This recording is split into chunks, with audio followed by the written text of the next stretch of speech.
السلام علیکم، بسم اللہ الرحمن الرحیم۔ میاں بیوی کے درمیان جو جھگڑے ہوتے ہیں، ان جھگڑوں میں سے ایک جھگڑے کی وجہ یہ بھی ہوتی ہے کہ جب شادی ہو جاتی ہے تو خاوند اپنی بیوی کو اپنے ماں باپ سے بھی کئی دفعہ ملنے کی اجازت نہیں دیتے۔ بس جی کام ہے، بس مصروف ہیں، کبھی غصے سے روک دے، کبھی محبت سے۔ ایک حافظ صاحب تھے، 9 سال سے اپنی بیوی کو اپنے ماں باپ سے نہیں ملنے دیا۔ 9 سال سے اپنی بیوی کو اپنے ماں باپ سے نہیں ملنے دیا۔ خود امارات میں رہتے تھے اور اس کے ماں باپ انڈیا میں تھے۔ اب وہ بچی عالمہ بھی ہے، عاملہ بھی ہے، تقیہ نقیہ بھی ہے، بہت اچھی عبادت گزار بچی، مگر دل سے اتنی دکھی۔ حالانکہ خاوند شوہر بھی دیندار حافظ تھا۔ بیوی جب بھی کہتے میرا بہت دل چاہتا ہے کہ میں امی کے پاس جاؤں، تو وہ کہتے کیا کروں، میرا تمہارے بغیر گزارا نہیں ہوتا۔ مجھے اندازہ ہوا تو میں نے ان کو کہا حافظ صاحب 9 سال گزر گئے، بیٹی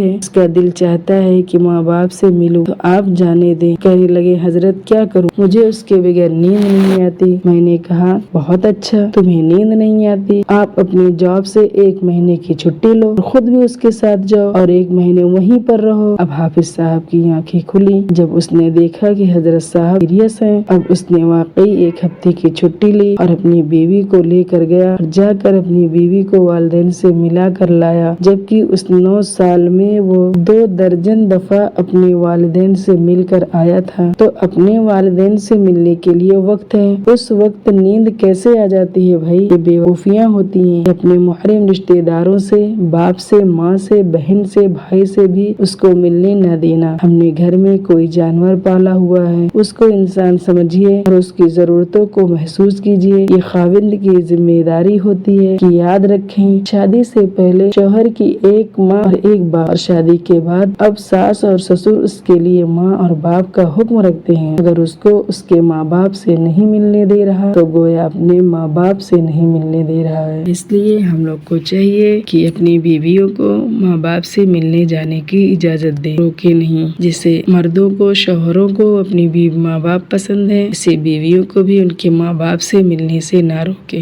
السلام علیکم۔ کہنے سننے سے زیادہ عمل کرنے کی اللہ توفیق عطا فرمائے، آمین۔